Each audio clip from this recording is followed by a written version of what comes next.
Hey, salut à tous amis, j'espère que vous allez bien. Aujourd'hui, une nouvelle petite vidéo sur ces chaînes secondaires et aujourd'hui on va parler de Pau Gasol. Voilà, c'est vrai que j'avais prévenu dans la vidéo où je parlais de Shaq, j'avais prévenu que que j'allais faire une vidéo sur Pau Gasol. Donc la vidéo sort maintenant. Donc une petite vidéo sur Pau Gasol, voilà, j'avais envie. Vous l'aurez donc compris, aujourd'hui on va parler du remplaçant de Shaq, l'un des meilleurs joueurs des Bulls et surtout un magnifique joueur pour l'Espagne et les Lakers. Voilà, donc on va parler de Pau Gasol, a.k.a. l'incroyable. Non, c'est pas vrai, je connais pas son surnom à Pau Gasol, mais on va parler de Pau Gasol parce que j'avais envie de faire une vidéo sur Pau Gasol et puis je l'avais annoncé dans la vidéo sur Shaq, donc je me suis dit il faut que je fasse une vidéo sur Pau Gasol là, absolument. Donc voilà, j'ai fait une vidéo sur Pau Gasol. Ouais, incroyable. Bon, déjà, pour vous remettre dans le contexte, il faut savoir qu'aux Jeux Olympiques 2016, il a été juste monstrueux. Déjà, son équipe d'Espagne a gagné 109 à 59 contre je sais plus quelle équipe. Enfin bref, un vrai massacre. Et Pogasol est un fort partisan de ce résultat. Avec 23 points, 5 rebonds, 5 passes décisives, 2 contres et 2 interceptions. C'est monstrueux. D'ailleurs, en 23 minutes. En 23 minutes. Donc, c'est-à-dire que enfin bref, c'est incroyable. D'ailleurs, moi je viens de sortir enfin j'ai fait un match là, 3 contre 3. Je sortirai une vidéo là-dessus. Je pense que ouais, je vais sortir une vidéo là-dessus. J'ai fait une belle prestation pour moi. 13 points, 4 rebonds et 7 interceptions, un truc comme ça. Donc voilà. Donc, j'ai fait une belle prestation prestation pour moi. Donc voilà, aux Jeux Olympiques 2016, Pau Gasol juste incroyable. 23 points, 5 rebonds, 5 passes décisives, 2 contres et 2 interceptions. C'est juste monstrueux. Et il faut savoir que Pogasol, en termes de statistiques, il est assez fort. Il est vraiment fort. En termes de statistiques, il est plutôt fort. On est sur du 17 points de moyenne dans ses carrières, 5,2 rebonds et 3,2 passes décisives. Donc on est sur du vraiment des bonnes stats, tu vois, on va pas se mentir. C'est-à-dire que 17 points, c'est plutôt pas mal, on va pas se mentir. 9,2 rebonds, c'est beaucoup, c'est énorme même. Et 3,2 passes décisives, c'est aussi également pas mal du tout. Voilà. Donc voilà, Pogasol, en termes de statistiques, vous l'aurez compris, il a un très bon niveau. Voilà, il a un très bon niveau. Tout simplement, même si pour moi il est largement sous-estimé, le petit Pogasol. Mais ça, on va en parler dans le reste de la vidéo. Oui, parce que voilà, j'ai envie de parler de Pogasol et de pourquoi il est sous-estimé pour moi. Et d'ailleurs, même si pour beaucoup il a été décevant avec ses 1,3 points de moyenne dans la saison 2018-2019, ça n'empêche pas que c'est un des meilleurs joueurs de son époque. Alors oui, certes, Pogasol, voilà, il a vieilli, à 38 ans, il est plus au même niveau que ce qu'il avait quand il était à 20 ans. On est d'accord. Et pour beaucoup, il a été ultra ridicule avec ses 1,3 points de moyenne. Et voilà, parce que c'est vrai que 1,3 points de moyenne, c'est pas énorme, on va pas se mentir, dans la saison 2018-2019.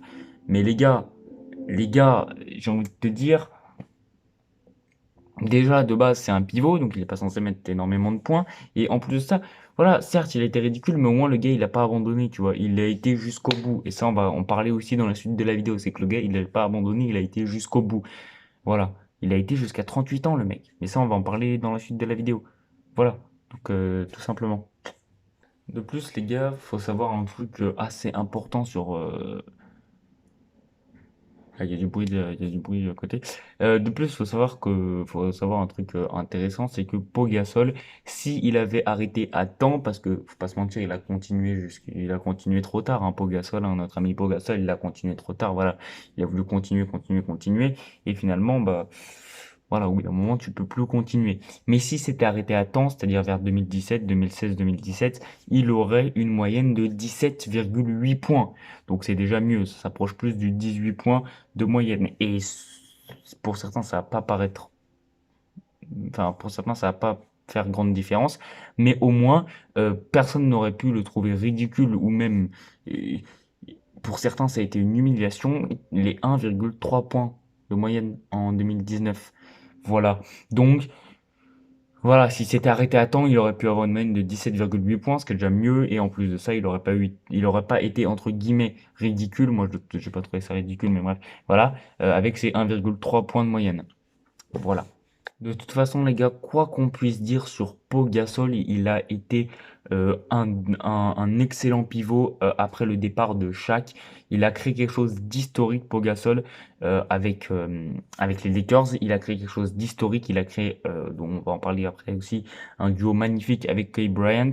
Voilà, voilà, Pau Gasol, quoi qu'on puisse dire sur lui, gna gna gna, vous pouvez dire ce que vous voulez avec lui. C'est un des meilleurs joueurs de son histoire, de son époque. Il a créé quelque chose d'historique avec les Lakers. Il a été un incroyable pivot après le départ de Shaq. Il a très très bien remplacé après le départ de Shaq. Bon, certes, il n'était pas aussi fort que Shaq, mais voilà, qui peut dire s'asseoir à la table de Shaq et dire je suis meilleur que toi? Pas grand monde. Donc voilà. Mais pour moi, il a créé quelque chose d'historique. Alors, je regardais pas le basket à cette époque, mais attendez, hop. Quand je regarde ça et quand j'y pense, pour moi, il a créé quelque chose d'historique. Voilà, on va pas se mentir. En plus du duo incroyable qu'il a formé avec Kobe Bryant, il a été juste monstrueux. Il n'a jamais abandonné et à 38 ans, il était encore sur le parquet. Combien de joueurs NBA vous pouvez me citer qui à 38 ans étaient encore sur le parquet à un niveau incroyable? LeBron James et quelques autres. Voilà, c'est tout. Et, et cite-moi plus de 10 joueurs NBA qui à 38 ans avaient un niveau de malade mental, qui avaient un niveau de ouf. Et bah crois-moi, tu n'en trouveras pas beaucoup. Et Pau Gasol, lui, au moins, il a eu le courage d'être encore à 38 ans sur le parquet. Voilà. C'est comme tous ceux qui critiquent Gigi Buffon, vous avez le droit de critiquer Gigi Buffon. Mais moi, je connais rien au foot, tu vois. Mais le gars, à 37 ans, ou à 40 ans, je sais même pas, il est encore sur le terrain, tu vois. Lui, au moins, il a le courage d'être encore là sur le terrain. Et d'être là sur le terrain, tu vois. Juste être là sur le terrain. Il a encore le courage de rester là, d'être là sur le terrain. Toi, tu as le courage d'aller sur un terrain de foot, de faire un match? Voilà. Tout simplement. Donc voilà, à 38 ans, il était encore là sur le parquet. Peut-être pas à son meilleur niveau, mais il était encore là. Voilà, c'est tout. Ouais. Bref, pour conclure, Pau Gasol a été un magnifique joueur pour l'Espagne, un incroyable pivot pour les Lakers, un réel ami pour Kobe Bryant et un des meilleurs joueurs de sa génération. Voilà, j'avais envie de conclure sur cette phrase parce que quand j'ai fait l'écriture de cette vidéo, je trouvais cette phrase, enfin, fallait que je place cette phrase dans la vidéo, donc je voulais conclure cette vidéo avec cette phrase. Pau Gasol a été un incroyable, un magnifique joueur pour l'Espagne, un incroyable pivot pour les Lakers, un véritable ami pour Kobe Bryant et un des meilleurs joueurs de sa génération. Donc voilà, quoi qu'on puisse dire sur Pau Gasol, pour moi c'est un des meilleurs joueurs de sa génération, il est incroyable. Euh, voilà. On va oublier les 1,3 points de moyenne en fin de carrière. Voilà. Mais bon, voilà, c'est tout. Voilà, j'avais envie de faire une vidéo sur Pogasol. Sur ce, si la vidéo vous a plu, pouce bleu, abonnement, commentaire, partage, vous connaissez les délires. C'est la troisième vidéo parlons d'un joueur, donc évidemment, si vous aimez ce concept des vidéos parlons d'un joueur, n'hésitez pas à lâcher votre pouce bleu et même à le dire en commentaire. N'hésitez pas aussi à mettre un petit commentaire tranquille, à s'abonner, à mettre un like. Et puis voilà, regardez d'autres vidéos de ma chaîne YouTube, c'est très sympathique. Et puis on se retrouve dans 2 jours pour une prochaine vidéo. Vous savez que les vidéos c'est toutes les 2 jours, donc on se retrouve lundi pour une prochaine vidéo. Là, je suis en train de tourner une vidéo sur NBA Live un petit peu spéciale, un petit peu particulière. Mais voilà, donc on se retrouve techniquement dans 2 jours pour une nouvelle vidéo. Donc on se retrouve lundi. Sur ce, pouce bleu, abonnement, commentaire, partage. Et puis voilà, on se retrouve lundi, comme je viens de le dire. A plus, tu connais.